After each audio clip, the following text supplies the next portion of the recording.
The oceans and seas of our planet cover 71% of the Earth's surface. We know little to nothing about what lies beneath. This is why I have created, in 2013, the OCEAN71 Digital Magazine. We aim to combine exploration and investigation with digital technology to bring our subscribers tales from beneath the surface. To achieve this, we have converted a 12-meter yacht to a floating newsroom equipped with all the modcons to work in a digital era. OCEAN71 is made up of a team of journalists, sailors, divers and specialists. Our mission is to go where few have gone before and to return with unique images and information.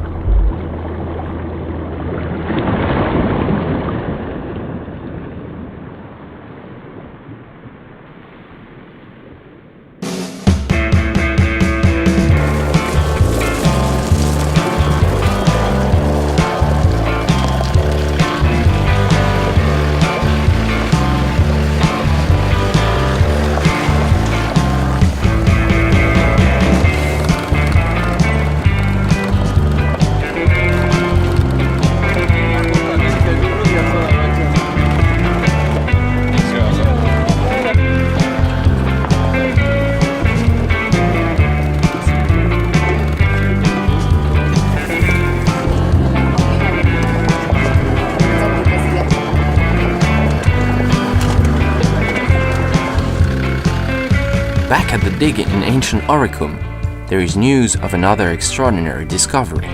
Just a few days before the end of the excavation project, the archaeologists unearthed a tomb in the necropolis that had escaped the pillaging.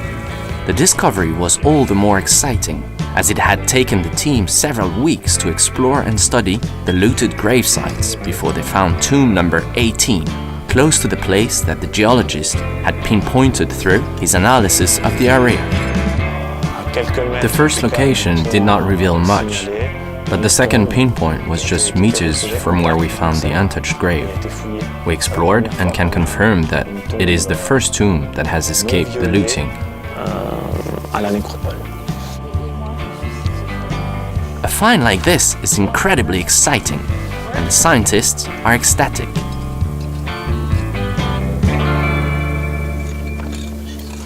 As they clear the hole in the ground, they reveal a small coffin made up of several ceramic tiles. The size suggests that the tomb was for a child.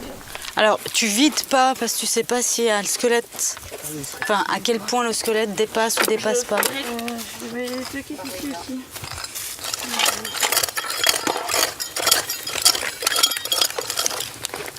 C'est un peu trop pour être ici. Ouais, c'est un grand picard.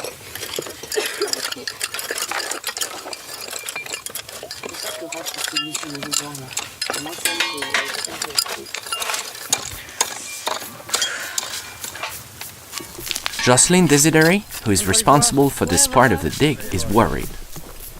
The Swiss archaeologist faces a double conundrum. Time is missing before nightfall, and there is a high risk of losing the grave to looters if she leaves it overnight. Everyone get to work. There is no time to waste.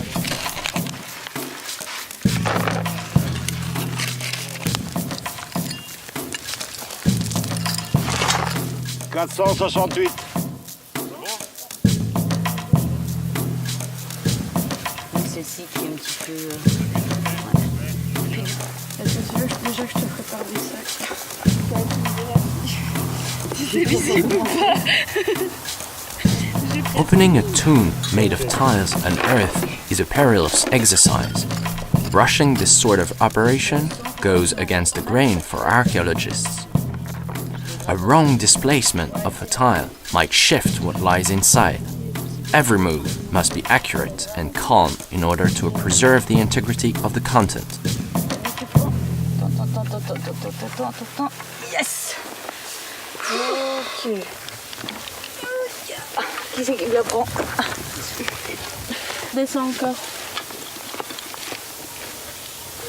Cool. C'est cool. The question on everyone's lips is the exact content of this fragile creation that could well be over 2,000 years old.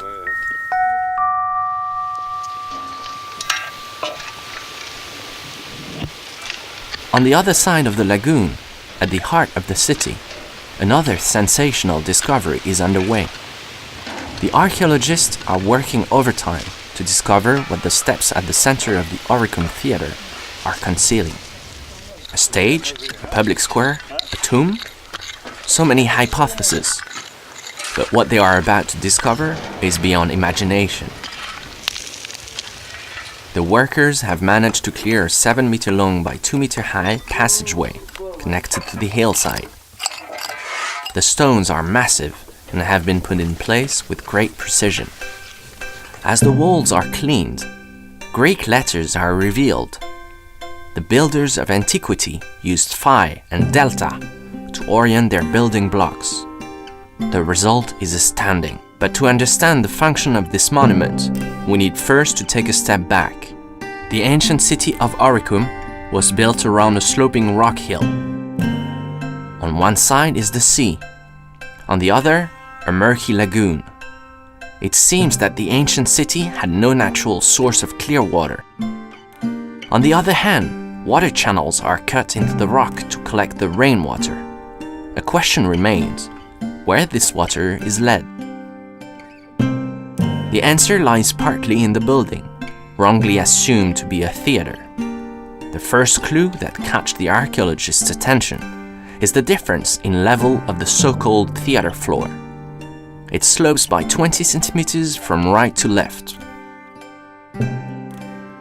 When the team of archaeologists connects the dots, they conclude to their surprise that the rainwater is channeled from the high ground down to the building, along the graded levels around the sides to the bottom that must have served as a reservoir tank.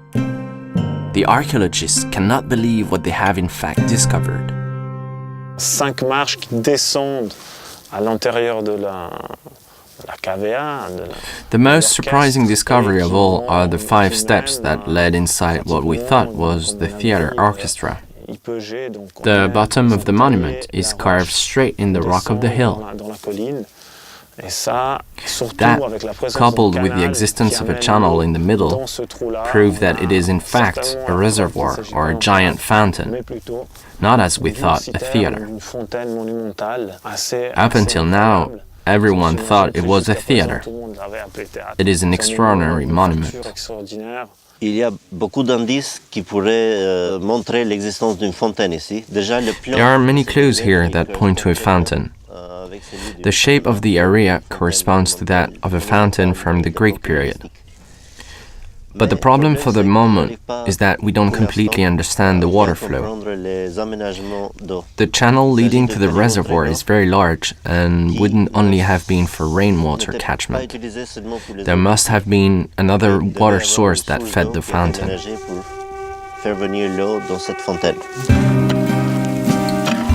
In the fountain, the steps were most likely used for maintenance. It is difficult to know where the channel leads. Perhaps to another reservoir.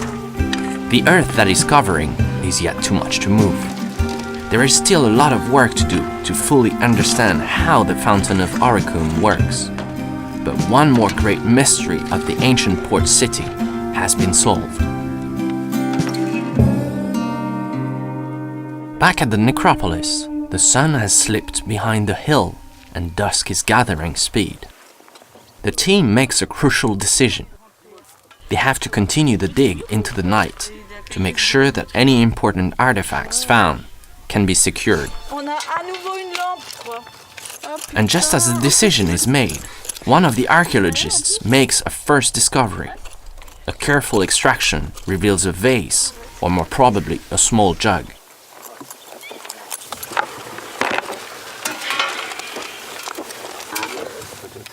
But this was just the beginning. A few more gentle brush strokes, and what looks like a human skull is revealed.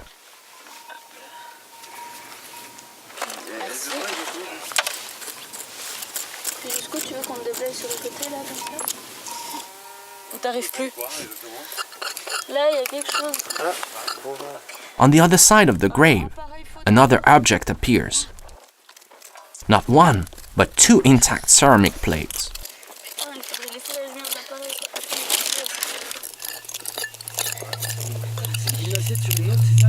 The situation at the gravesite is more and more difficult for the scientists. Operating by torchlights and endlessly attacked by clouds of mosquitoes. A true nightmare.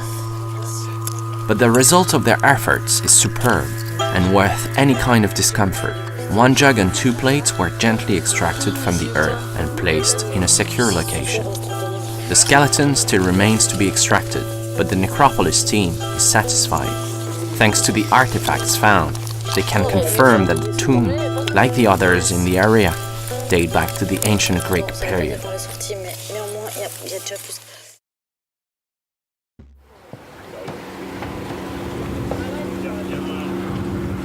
The night was short. The archaeologists did not sleep much, but the results of the past 2 months of excavation have been remarkable. At the necropolis, excavation of grave number 18 revealed the skeleton of a child. The scientists secured all the elements and data needed to do a more thorough analysis. The bones will possibly reveal the gender of the child and what caused the 2,000-year-old infant to die. At the ancient city, the archaeologists are delighted with progress. After 2 months of work, they have excavated an entire building, unique in its dimensions and of very high quality, a credit to the high standard and precision of the town's masons. The discovery of a city gate in the city wall supports the theory that ancient Orikum was a highly strategic port and that its people had designed an elaborate defense system. And finally, the so-called Orikum Theatre proved to be a giant fountain instead. By piecing together the many clues that the dig revealed, the Swiss and Albanian archaeological team was able to significantly improve their understanding of this ancient city. One question still remains unanswered, however. Why was Orikum abandoned for several hundred years shortly after Julius Caesar passed through? The site played a pivotal role in the period of the end of the Roman Republic, according to ancient records that refer to it at the time. These records mention the city of Arcos as the location where the civil war between Caesar and Pompey actually began. But after these historic events, excavations have demonstrated a degradation of urban life in Arcos. There is no Roman construction and are very few remains from the period.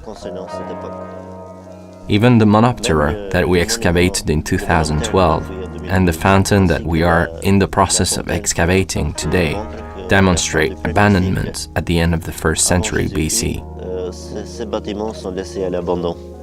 There are many reasons why the ancient city could have been abandoned. A change in trading routes, an earthquake, a fire, a drought, or the war that raged with devastating effects quite simply got the better of the townsfolk and either killed them or drove them out. Coincidence or sign of destiny? During the dig, the archaeological team showed us the modern site of the old town of Trajas, situated above Orikum. The houses were frozen in time and slowly being reclaimed by nature. The cause? World War II bombing raids that ravaged the town. Instead of returning and rebuilding, the people abandoned it and relocated to the rich coastal valley of Dukat, where they built a new version of Trajas.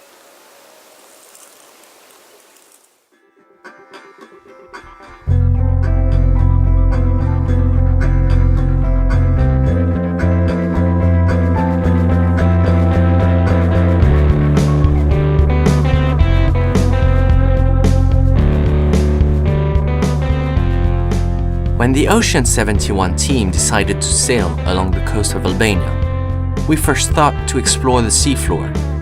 Instead, we discovered a treasure, some forgotten pages of the world history. As we leave Orikum, we can't help but watch on the side the impressive Karaburun Peninsula, fading away in our back the ancient city of Orikum. We know that other adventures are ahead of us, hidden somewhere along the Mediterranean waves. But it will be hard not to remember that one day we encountered in Albania the great Julius Caesar.